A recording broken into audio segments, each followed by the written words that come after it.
Salut les éclés! Aujourd'hui on va apprendre à faire le nœud pour tresser une bague de foulard, comme ça. Alors pour le faire, idéalement vous avez besoin d'une tresse en cuir, un petit peu comme j'ai utilisé pour faire cette bague, vous voyez. Mais en fait vous pouvez vous entraîner à faire ce nœud avec n'importe quoi, et même si ça vous plaît, vous pouvez tresser une bague avec de la ficelle de chanvre, des cordes en nylon, de la drisse. J'ai même vu des bagues de foulard tressées avec de l'herbe, de la paille, c'était très chouette. Mais bref, quoi qu'il en soit, je vais vous apprendre à faire ce nœud. Alors, moi pour vous montrer, je vais utiliser une grosse corde en nylon comme ça, un peu type corde escalade, parce qu'elle est assez épaisse et que comme ça vous allez bien voir ce que je vais faire. Alors, on va avoir besoin d'un petit peu de vocabulaire pour bien se comprendre pendant cette vidéo. En général, quand on fait un nœud, on commence près d'une extrémité de la corde, et on a le reste de notre corde qui est déroulé d'un côté et avec une autre extrémité mais qui est très loin. Okay, l'extrémité à côté de laquelle on commence, on appelle ça le bout. Okay, et l'autre côté de la corde, on appelle ça le dormant. Et ce qu'il y a au milieu, ça va devenir notre nœud. Okay, ce nœud, il y a trois types de choses que je peux faire avec de base, qui sont une ganse, c'est-à-dire juste faire un cercle ici, en gardant les deux, mon bout d'un côté et mon dormant de l'autre, côte à côte. Okay. Il y a la boucle, c'est-à-dire que je croise le bout sur le dormant, et que je laisse toujours mon rond là. Et enfin, il y a le demi-nœud, c'est-à-dire non seulement croiser, mais aussi passer à l'intérieur du trou. Okay, alors, pour le nœud de la bague de foulard, on va avoir essentiellement besoin de boucles. Donc, vous allez prendre votre bout dans la main gauche et faire une première boucle, puis une deuxième boucle. On se retrouve avec quelque chose qui ressemble un petit peu à des oreilles de Mickey, ou au début du nœud de cabestan quand on le fait au-dessus d'une perche, vous voyez. Sauf que, petite subtilité, vous allez passer le dormant de la deuxième boucle, donc première boucle, deuxième boucle, et là vous passez le dormant sous le bout. Ok? Hop. De manière à se retrouver, au final, avec quelque chose qui ressemble un petit peu à un bretzel, et le dormant qui passe dessous. Et là, en fait, on a fait l'essentiel de la difficulté du nœud, puisqu'il reste simplement à prendre le dormant, et à le tresser, entre guillemets, dans notre bretzel.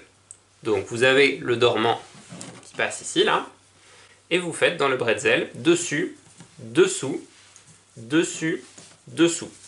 Comme ça. Ok? Et on tire.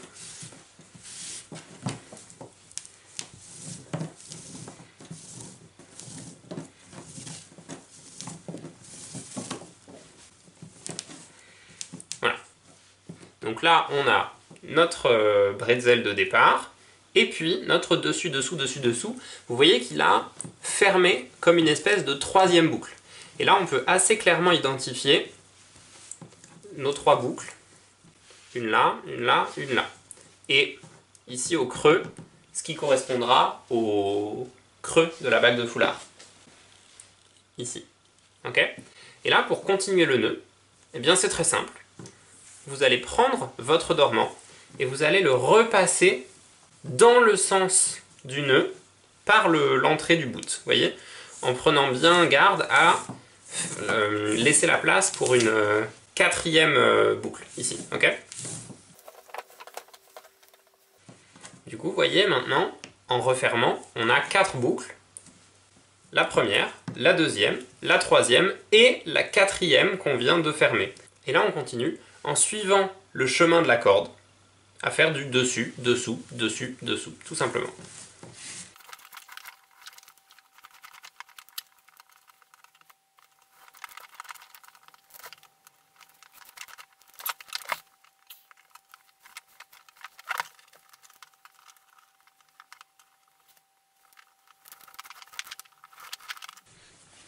Voilà, là j'ai fait très exactement un deuxième tour. Et vous voyez qu'on a la forme de la bague qui commence à apparaître. Hein? on devine que en se mettant à resserrer tous les tours que je suis en train de faire, la forme du nœud va se compacter comme ça pour donner ce qui devient ensuite la bague de foulard. Du coup, eh bien, il faut tout simplement continuer à faire des tours comme ça.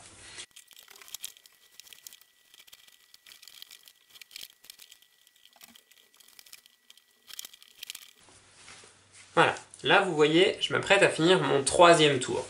J'ai 3 ficelles parallèles dans chacune de mes boucles, sauf évidemment dans la 4e boucle, je n'ai pas encore fermé. Je vais m'arrêter là parce que moi je cherche à faire une bague dite à 3 taurons. Ça signifie simplement qu'il y a 3 tours de lanière à chaque position. Ok ? Voilà. Maintenant vous voyez, j'ai mes 3 taurons qui sont visibles partout. Et même, ils sont 4 à l'endroit où le boot et le dormant se rencontrent, c'est-à-dire ce qui était le départ de notre première boucle.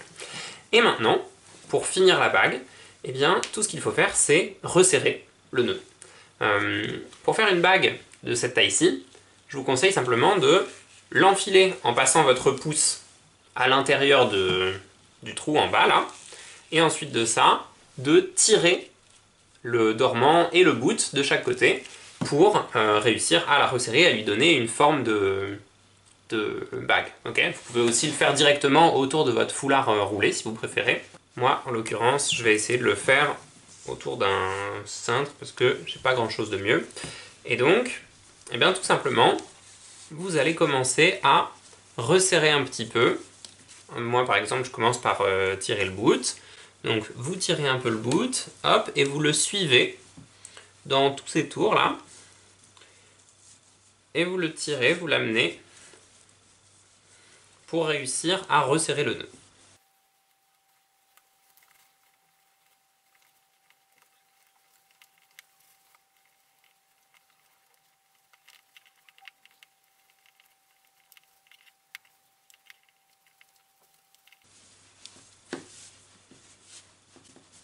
Voilà, vous voyez, ça commence à prendre un petit peu forme. Ce que je vous conseille de faire pour que ça aille plus vite, et aussi pour que ce soit moins pénible, c'est de tirer 2 voire 3 taurons en même temps. Quand vous êtes en plein resserrage, vous allez voir, il y a une boucle assez rapidement qui va être beaucoup plus grande que les autres, là c'est le cas de la mienne, et qui dépasse vraiment. Et bien cette boucle-là, vous la faites tourner, vous la faites coulisser tout autour de la bague, jusqu'à ce que elle arrive soit du côté du boot, soit du côté du dormant, hein, selon le sens dans lequel vous avez commencé.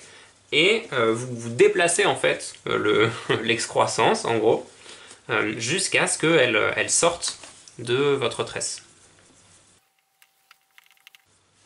Vous voyez, au bout d'un moment, en ayant fait ça, mes boucles commencent à devenir inégales, c'est pas grave. Je continue à 2 par 2, 3 par 3, peu importe, à les tirer et à les équilibrer.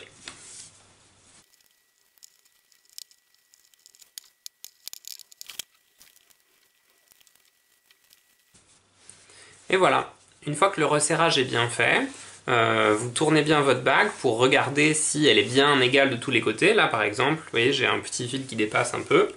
On continue, enfin on termine d'égaliser tous ces petits bouts qui dépassent. Et ensuite de ça, eh ben, le nœud est pratiquement fini.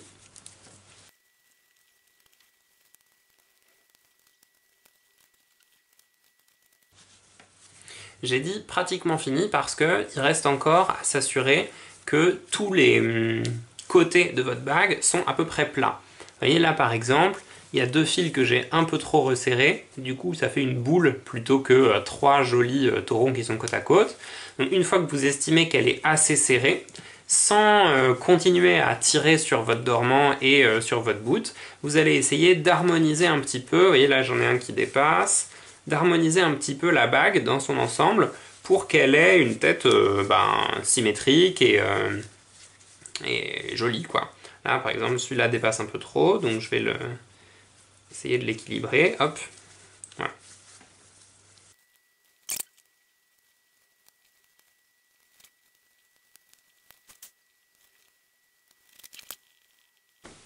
Et voilà, Le tout avec ce nœud, c'est de savoir s'arrêter de resserrer au bout d'un moment, parce que sinon vous finissez avec quelque chose qui est très joli, mais qui n'est pas une bague de foulard, et qu'on appelle une pomme de Touline. Voilà, c'est exactement le même nœud, mais qui a été resserré jusqu'au bout. Donc, si on s'arrête à mi-chemin, entre guillemets, hein, pour faire une bague de foulard, il nous reste un problème à gérer, c'est que non, on a notre bout et notre dormant qui dépassent, et vous voyez, à l'intérieur, ils se croisent, c'est-à-dire que sous ces 3 brins ici, ces 3 taurons, il y en a 4 à l'intérieur. Donc pour terminer, si vous avez des lanières de cuir par exemple, ce que je vous conseille, c'est tout simplement de couper ici et de couper là, et à l'intérieur, avec un petit peu de colle à bois, vous pouvez tout simplement coller les brins de cuir pour éviter qu'ils s'en aillent. Vous pouvez aussi la laisser comme ça, si vous jugez que les 2 bouts qui dépassent, ça vous intéresse, vous trouvez ça stylé, vous pouvez en faire quelque chose. Toujours pareil, si vous l'avez tressé dans une lanière de cuir, vous pouvez la vernir intégralement avec du vernis à bois pour la rendre rigide, solide, et du coup elle se défera pas besoin de coller l'intérieur. Vous pouvez aussi la peindre par exemple avant de la vernir, enfin voilà, plein de possibilités, mais en tout cas maintenant vous connaissez les bases du nœud pour faire la bague de foulard. Et voilà, j'espère que ça vous aura plu, et dès la prochaine sortie, je vais voir tout le monde avec une bague. Et si vous avez le temps, parce que vous vous ennuyez pendant le confinement, vous pouvez même en faire plein pour votre patrouille, pour vos amis, pour mettre sur vos tasses, j'en sais rien. Et à la prochaine!